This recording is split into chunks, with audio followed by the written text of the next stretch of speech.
최신 경제 소식을 빠르고 친절하게 전해드립니다. 스타트 경제 오늘은 최상미 이화여대 경영학부 교수와 함께 하겠습니다. 어서 오십시오, 교수님. 안녕하세요. 네, 어서 오십시오. 네. 자, 우리의 어떤 투자 세금과 관련한 이야기 먼저 좀 해보겠습니다. 방금도 보셨지만 이제 박찬대 원내대표, 민주당 대표가 가상자산 과세에 대한 그 이제 2년 유예를 동의하기로 했다라고 네. 밝혔습니다. 이게 앞서서 이제 금융투자소득세에 이어서 이번에도 좀 약간 우회를 했잖아요. 네. 배경이 무엇이 있을까요? 아무래도 이제 가상자산 투자자들이 세금 갑자기 낸다고 하니까 많은 반발을 할 거니까 이제 여기에 대해서 의식을 했다고 보이고요. 그 다음에 이제 증세를 야당으로서 논의함으로써 역풍을 맞을 우려도 작용했다고 이제 생각이 됩니다. 예. 근데 이거보다 중요한 게 뭐냐면 이 가상자산 거래에 대해서 이제 국내 거래자한테 세금을 부과하는 거잖아요. 근데 이제 과세 시스템이 아직 완벽하지 않기 때문에 해외 거래소에서 거래한 거에 대한 이제 과세는 어떻게 할 것인지 이런 다양한 문제들이 있기 때문에 이런 거를 좀 이제 완벽하게 이제 그 만든 다음에 과세를 해야 된다 이런 문제가 더 있었고요. 네. 정책위원회 이제 야당의 정책위원회에서 찬반 논의가 계속 있었잖아요. 예. 여기서 이제 야당으로서 실질적 실행 가능성에 무게를 두지 않았나 이렇게 분석이 됩니다. 네. 이 줄다리기가요, 4년간 지속이 됐었습니다. 이렇게 유예가 되고 또 반복되고 하면서 혼선이나 혹은 부작용은 없을까요? 예, 그렇죠. 물론 있겠죠. 투자자들한테 이제 당연히 혼란을 이제 주게 되는데요. 이제 과세가 결정되면은 투자 액수라든지 계획이라든지 이런 게 조정이 돼야 되는데 네. 과세 여부 불확실성으로 투자 계획의 차질을 또 일으키는 이제 부분도 있었는데 더 중요한 거는 이제 정부와 국회에 대한 이제 정책 일관성에 대한 이제 비판 또는 신뢰도 저하 이런 문제가 있을 수 있고요. 그 다음에 과세가 이제 그 시행될 거라고 예상했다가 또 이제 공백이 생기니까 그 단기적인 투자 이익을 이제 쫓는 투기적 투자가 증가할 가능성도 있다고 보여집니다. 예. 결국은 가상자산 투자자들 계층을 보면 청년층들이 굉장히 많잖아요. 그래서 이런 부분에 대해서 환호를 하는데 뭐 커뮤니티에서는 지금 어쨌든 세금 안 내게 됐으니까 팔 필요도 없고 뭐 물타기 하자, 불타기 하자 지금 이러고 있는 상황이거든요. 뭐 결국은 이렇게 투기를 조장하게 될 거란 우려의 목소리도 있는데 교수님은 어떻게 보시나요? 이제 부정적 측면을 보면은 당연히 이제 세금 부담이 좀 사라지니까 단기적인 투기성 투자가 확대될 가능성이 이제 높아지고요. 예. 그러나 과세 유예를 통해 가지고 제도적으로 정비를 할 수 있는 시간이 확보되니까 좀 공평하고 공정한 과세를 할 수 있는 이 환경이 만들어진다라는 측면에서 긍정적으로 보여지거든요. 그래서 이게 이제 유예를 한 만큼 투자자 보호 정책하고 균형 잡힌 규제를 잘 만들어서 이제 시장을 좀더 안전하게 만들어야 될 것 같습니다. 네. 예. 이런 가운데 지금 비트코인이 또 10만 달러를 돌파를 노리고 있습니다. 지금 일각에서는 조정 후에 제도약에 나설 것이다. 아니다. 이 10만 달러는 그래도 큰 벽이다. 이런 의견들이 나오고 있는데 비트코인 전망 어떻게 하십니까? 우선 이제 이제 조정될 거라는 의견은 뭐냐면 10만 달러에 딱 이르르면 심리적으로 저항선이 생긴다 이렇게 보거든요. 그래서 예. 물론 단기적으로 차익 실현을 해가지고 이제 위해가지고 매도가 증가할 가능성이 높기 때문에 좀 떨어질 확률도 있고요. 그다음에 글로벌 규제 환경이 또 증가될 확률도 있습니다. 그래서 예. 여기에 대한 것 때문에 좀 이제 조정이 될 거라는 의견도 있는데 보면은 조정 후에 제도약 가능성이 있다라는 의견도 또 많이 있거든요. 이게 왜 그러냐면 미국에서 이제 그 비트코인이나 뭐 이더리움 같은 이런 코인들이 제도권으로 다 편입이 됐잖아요. 그래서 결과적으로 기관 투자가 매우 중대된 상태고요. 네. 그다음에 트럼프 행정부 때문에 규제 완화도 기대가 이제 많이 상승한 상태고, 그다음에 ETF가 확대돼서 결과적으로 글로벌 투자 수요가 증가되기 때문에 전반적으로 봤을 땐 장기적으로 상승세를 유지하겠다 이런 전망이 많이 있고요. 그러나 변동성이 클 것으로 전망되니까 이 부분을 유의를 하셔야 할 것 같습니다. 알겠습니다. 여러 가지를 좀 전망을 짚어봤습니다. 자, 요즘 또 그 경제계 이슈가 구독 서비스잖아요. 가전에서도 굉장히 구독 서비스가 인기인데 지금 LG전자가 굉장히 단독 선두주자인데 삼성전자도 AI 구독 클럽 서비스에 나선다고요? 네네. 삼성전자가 AI 구독 클럽이라는 서비스로 이제 구독 경제에 진출을 했습니다. 근데 이게 왜 그러냐면 이제 초기 소비자들 입장에서는 가전을 한번 구입하면 한 10년 이렇게 쓰잖아요. 네. 그래서 새로운 신제품이 많이 나오는데 가격이 매우 비싸단 말이죠. 근데 이제 이런 그 구독 경제를 활용을 하게 되면 초기 부담이 완화됨으로써 소비자 접근성이 매우 확대되거든요. 예. 그다음에 삼성 같은 경우는 스마트 띵스, 그러니까 IoT를 활용해가지고 다양한 데이터를 확보해서 고객 서비스를 증가시키고자 하는 이런 맞춤형, AI 기본의 맞춤형 서비스를 제공할 수 있는 이 플랫폼을 가지고 있거든요. 그리고 결과적으로 이제 LG전자가 먼저 이 시장에 진입한 상태인데 네. 여기서 이제 경쟁 통해 가지고 후발주자로서 좀 더 이제 그 입지를 강화하겠다, 이제 이런 여러 가지 요인들이 작용한 것으로 보입니다. 네, 근데 선두주자가 지금 성적이 되게 좋습니다. 올 3분기 누적 매출이 1조 원을 돌파했는데 삼성전자가 LG전자를 따라잡을 가능성, 또 앞으로 전망 어떻게 하세요? 네, 그러니까 LG전자가 2009년에 정수기 렌탈 사업으로 구독적의 경제에 먼저 진출을 한 다음에 말씀 주셨듯이 2023년에 1조 원 돌파로 시장 선점 효과를 입증한 상태입니다. 네. 벌써 네. 구독 경제에 대해서. 삼성전자 같은 경우는 브랜드 파워가 있잖아요. 예. 그다음에 AI 기술을 탑재한 가전제품을 중심으로 밀고 있거든요. 그래서 보다 차별화된 서비스를 제공하겠다, 이렇게 얘기를 하고 있고요.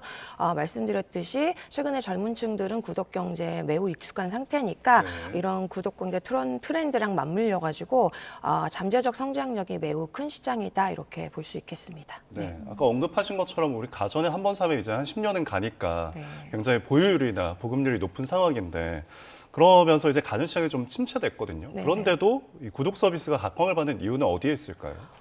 이게 이제 초기에 가전제품을 대량 구입하기에는 매우 부담이 큰데 네. 초기 구매 비용이 매우 감소되거든요. 이제 구독 경제로 사게 되면 그다음에 최신 기술을 탑재한 가전제품들이 나오는데 예. 이런 가전제품들을 이제 사용할 수 있는 경험이 증가된다, 이렇게 보시면 될 것 같고요.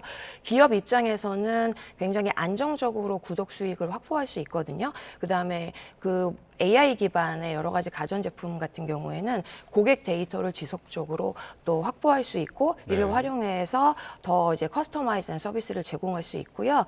그 다음에 시장 환경적으로 이제 분석을 하면은 가전 경기가 침체됐잖아요. 말씀 주셨듯이. 근데 지속 가능한 수익을 확보할 수 있기 때문에 보다 각광받는 이런 서비스로 이제 나타나고 있습니다. 네, 네. 양 주자의 경쟁 속에서 또 소비자들도 그 사이에서 어떤 좀 질 높은 서비스를 기대할 수 있지 않을까라는 생각을 해봅니다. 다음 주제로 한번 넘어가 볼게요. 요즘에 뭐 안 오른 게 없다라는 세상이지만 특히 초콜릿 과자 가격이 많이 올랐더라고요. 초코플레이션이라는 말도 나오고요. 특별한 이유가 있을까요? 이게 최근에 이제 초콜릿 과자 같은 경우 이제 가격이 오르는 이유가 코코아 가격이 급등한 데서 이제 원인이 있거든요. 네. 근데 코코아 같은 경우가 이제 초콜릿하고 초코 과자의 주요 원료잖아요. 예. 근데 가격 변동이 집중적으로 영향을 줬다고 보이는데 지난 1년 동안에 코코아 가격의 이제 상승세를 보면은 톤당 127% 상승했고요. 이제 평년 대비 246% 높은 수준이거든요.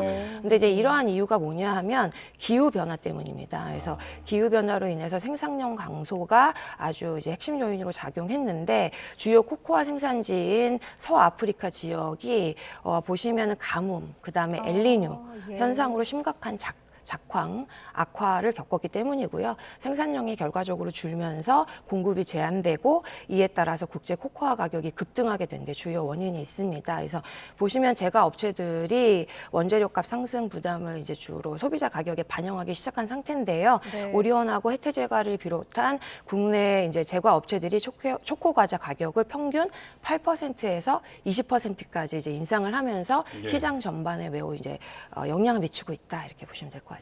네. 과자 좋아하는 아이들 키우는 부모 입장에서는 초코 과자 가격도 올라가지고 좀 네, 네.